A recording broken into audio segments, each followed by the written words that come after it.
ഇന്ന് നമ്മൾ തമിഴ്നാട്ടിലെ കുച്ചന്നൂർ ശനി ക്ഷേത്രത്തിലേക്കാണ് പോകുന്നത്. രാവിലെ കുമളിയിൽ നിന്നും യാത്ര തിരിച്ചു. തമിഴ്നാട്ടിലെ നല്ല കാഴ്ചകളൊക്കെ കണ്ട് വണ്ടി പോയിക്കൊണ്ടിരിക്കുകയാണ്. പെട്ടെന്ന് അവിടെ ഒരു ആൾക്കൂട്ടം. ഏതോ ആക്സിഡൻ്റ് ആണെന്ന് തോന്നുന്നു.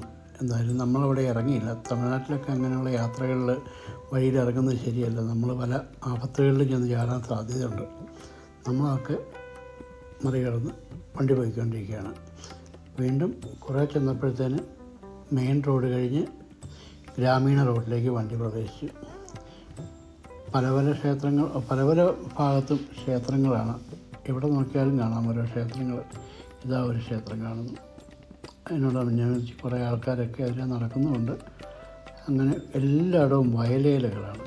നല്ല നെൽപ്പാടങ്ങളും തെങ്ങും തോട്ടങ്ങളും നല്ല കാഴ്ചയ്ക്ക് നല്ല ഭംഗിയുള്ള സ്ഥലങ്ങളാണ്. വണ്ടി പോയിക്കൊണ്ടേയിരിക്കുന്നു. കാഴ്ചകൾ കണ്ട് നമ്മളിങ്ങനെ ഇരിക്കുകയാണ്. ക്ഷേത്രത്തിനോടടുത്ത് വരുന്നുണ്ട്. ക്ഷേത്രത്തിനടുത്തപ്പോൾ തന്നെ നിറച്ച് തെങ്ങുകളും പനകളും അതുപോലെ തന്നെ പുളിത്തോട്ടം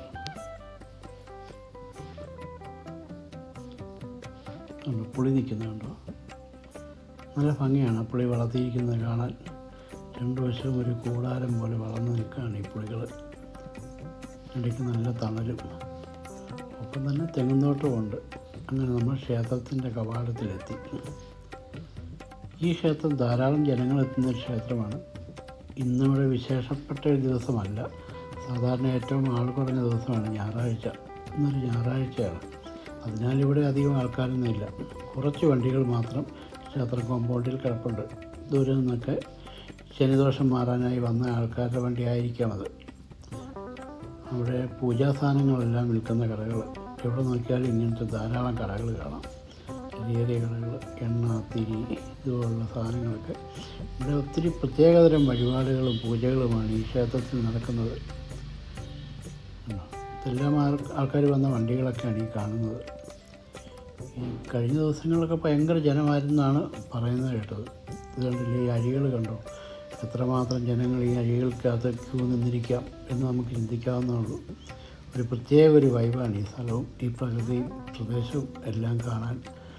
നമുക്കെന്തോ ഒരു പ്രത്യേകത തോന്നും അവിടെ എത്തിക്കഴിയുമ്പോൾ തന്നെ. ക്ഷേത്രത്തിൻ്റെ ചുറ്റിലും ഇതുപോലെ ചില കാഴ്ചകൾ കാണാം. ഒപ്പം തന്നെ ക്ഷേത്രത്തെ ചുറ്റി ഒരു ആറൊഴുകുന്നുണ്ട്. ഈ ആറ്റിൽ നമ്മൾ എടുത്തുകൊണ്ട് വന്ന വസ്ത്രത്തോടെ ഇറങ്ങി മുങ്ങിക്കുളിക്കണം.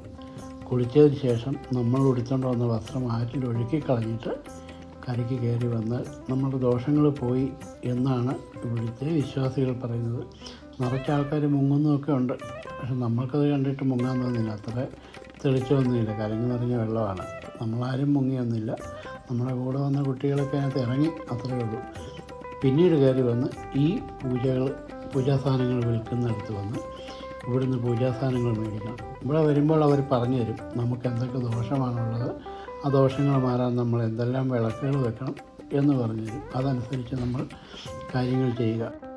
നമ്മളവിടെ എന്തെല്ലാം ചെയ്യണമെന്നുള്ള കാര്യം അവിടുത്തെ പൂജാരിമാരും മറ്റ് ഈ എണ്ണയും സാധനങ്ങൾ വിൽക്കുന്നവരൊക്കെ നമുക്ക് പറഞ്ഞു തരും.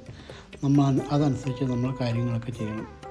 നമ്മൾ പ്രത്യേകിച്ച് ഒന്നും ചെയ്തില്ല. നമ്മളിതൊക്കെ ഒന്ന് കാണാൻ വേണ്ടി മാത്രം പോയതാണ്. കണ്ടതേ ഉള്ളൂ. ഒരു ചെറിയ വീഡിയോ എടുത്തു.